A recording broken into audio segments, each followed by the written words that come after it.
বন্ধুরা, সবুজের রান্নাঘরে আরও একটি সুন্দর ভিডিও নিয়ে আজকের আপনাদের সামনেই উপস্থিত হয়েছি। আজকের বানিয়ে দেখালাম প্যানকেক। অত্যন্ত সুন্দর, তুলতুলে নরম এবং টেস্টি এই রেসিপিটা যদি বাড়িতে একবার বানিয়ে বাচ্চাদের খাওয়ান এবং প্রিয়জনদের খাওয়ান, সবাই কিন্তু সুনাম করবে। তো এই রেসিপিটা বানাতে কিন্তু আমাদের খুব বেশি কিছু আয়োজন করার প্রয়োজন লাগে না, খুব বেশি কিছু কিনতেও লাগে না। ঘরে থাকা 2-3টি উপকরণ দিয়েই কিন্তু এই রেসিপিটা তৈরি করতে পারবেন। বানানো যেমন সোজা, খেতে কিন্তু তেমন ভালো। তো দেখে নেওয়া যাক এই প্যানকেক তৈরি করতে আমাদের কী কী লাগে। বন্ধুরা, নিয়ে নিচ্ছি 2খানা ডিম। দুটো ডিমের সাদা অংশটা এবং হলুদ অংশটা আলাদা করে নিয়েছি আমি দুটো বাটিতে। সাদা অংশটা ঠিক কীভাবে দেখুন, সাদা অংশটার মধ্যে একটু চিনি দিয়ে খুব ভালো করে এটা ফাটিয়ে নিতে হবে। যত বেশি ফাটাবেন এটা, তত কিন্তু একটা ক্রিম হয়ে যাবে। দেখুন, পুরো ফোম হয়ে গেছে একটা। এই ফোমটা কিন্তু একটু ভালো করে নিতে হবে। যদি বাড়িতে কোনো ইলেকট্রিক আপনাদের মিক্সার থাকে, সেদিকে আপনি কিন্তু ব্লেন্ড করতে পারেন, এরকম ফোমটা অনায়াসে হয়ে যাবে। আর যদি হাতে আমার মতো এভাবে করেন, তাহলে কিন্তু 10-15 মিনিট সময় লাগবে। একটু ধরে কিন্তু ফোমটা করতে হবে।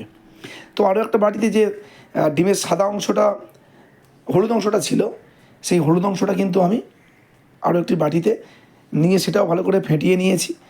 দিয়ে দিয়েছি 1 চামচ সাদা তেল, দিয়ে দিয়েছি 2 চামচ চিনি। খুব ভালো করে ফাটানোর পরে দিয়ে দিয়েছি আমি ওতে একটু ময়দা। একটু স্ট্রেনার দিয়ে ভালো করে ময়দাটা চেলে নেবেন, যাতে কোনো লাম্প বা ডালা যেন না থাকে। 1 চিমটি নুন দেবেন ওতে।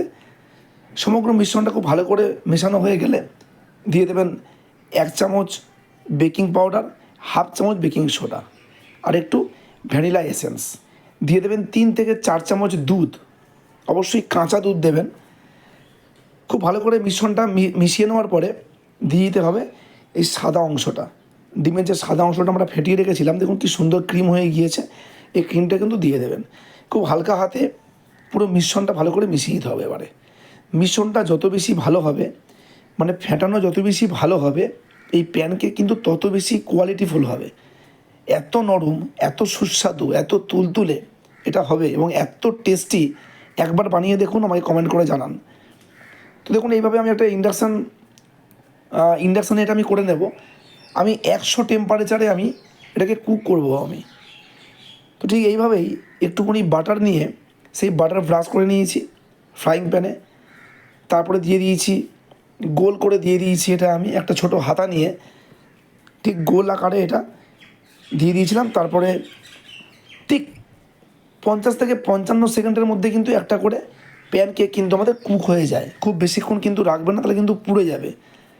দেখুন, ঠিক এইভাবেই দেওয়ার সঙ্গে সঙ্গেই এটা কিন্তু এক পিঠ একটা সুন্দর লালচে আকার ধারণ করেছে এবং ভীষণ সুন্দর দেখতেও লাগছে। দেখুন, খেতেও কিন্তু ভীষণ সুন্দর হয়েছিল।